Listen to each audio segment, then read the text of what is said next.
Okay, let's dive into this. Welcome to today's Explainer, where we're embarking on a genuinely profound exploration of the mind. We're looking at a fascinating piece of source material by Shufeng called As Long as There Is I, There Is No Buddha. We're going to zero in on something you and I carry around every single second of the day, our sense of self, the I. We'll be enumerating those super common, everyday obsessions we all cling to and seeing exactly how they act as roadblocks to our ultimate spiritual liberation. If you've ever felt completely stuck in your own head, this is going to shift your perspective big time. So we're coming right out of the gate with this incredibly stark, kind of mysterious quote from the text. The Buddha is not me, and I am not the Buddha. Just let that sink in for a sec. Because, in a lot of modern spiritual circles, you hear so much about finding the God within, or you are the universe. But this text, it draws a hard, unmistakable line in the sand. It sets up this core conflict that we're going to unpack today. Basically, your ego and the awakened state, they absolutely cannot coexist in the same space. To really understand why, the author grounds us in some serious ancient wisdom, specifically pointing over to the Diamond Sutra. In it, the Buddha is talking to his disciple Subhuti, and he lays down a very strict rule for what makes a true awakened being, or a bodhisattva. He says if someone holds on to the notion of self, or if they divide the world into others, or even if they cling to the concept of a lifespan, like time itself, then they are completely missing the mark. A true bodhisattva has to be totally, utterly free from all of these categories. The self isn't just a harmless illusion here, it's a massive, active obstruction. So the crucial point is understanding the ultimate goal we're actually aiming for here.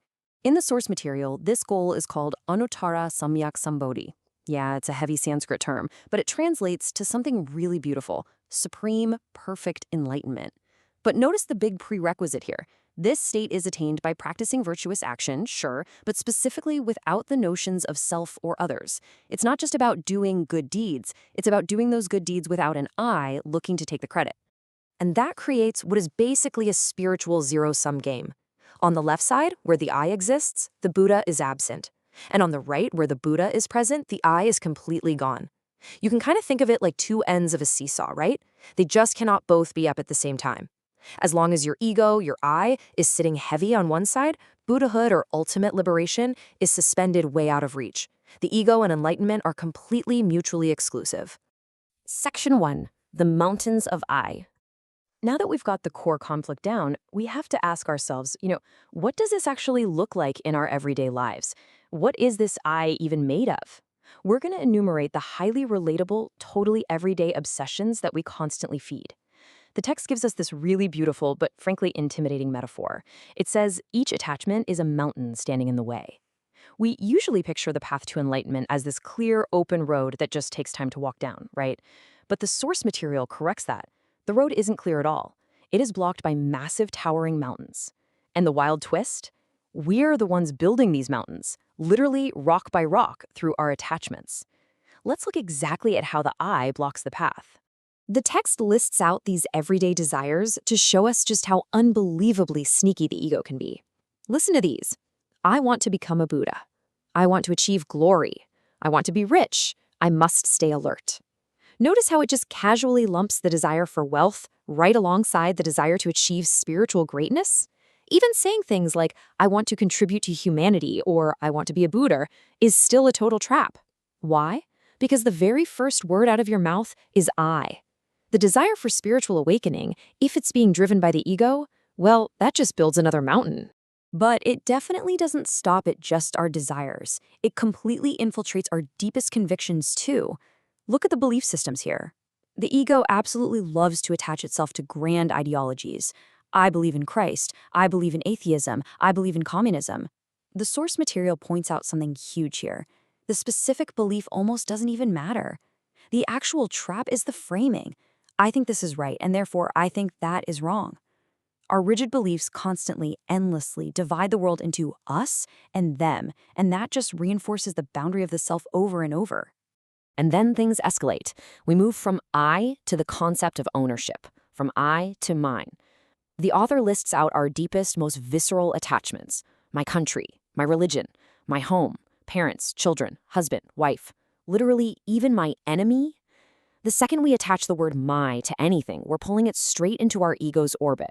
We start defending these things not for what they actually are, but simply because they belong to us.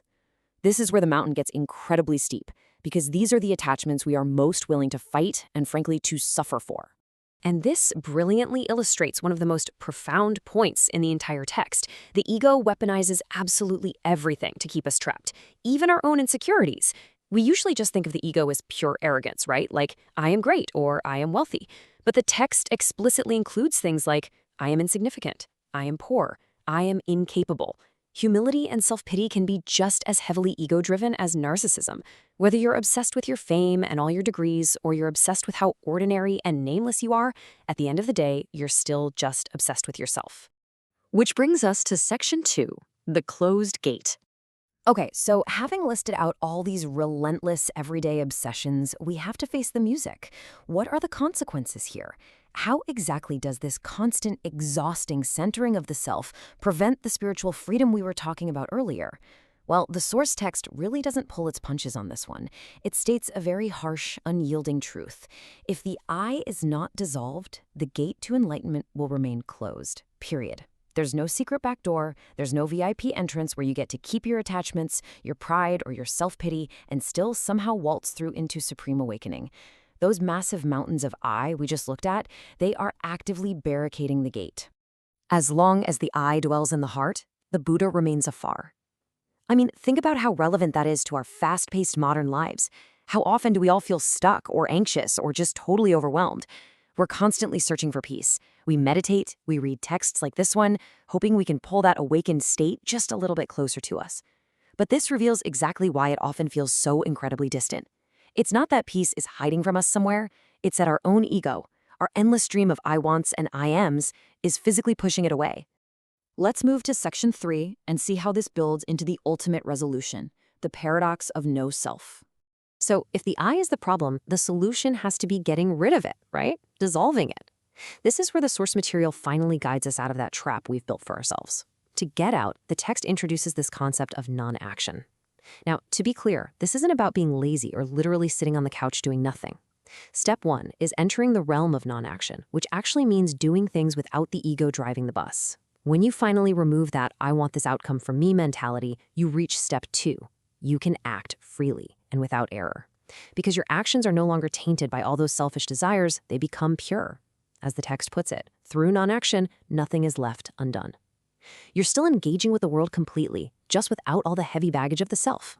And this leads us straight to the ultimate spiritual reward, which is, honestly, beautifully paradoxical. The text defines the true self, or the Tathagata. It says that this true self can actually be encountered everywhere, but, and this is a massive but, only by attaining the realm of no self. It's wild, right? By completely dropping the small, petty, grasping I that worries about degrees and other people's opinions, you suddenly connect with the grand, universal true self that exists in literally all things.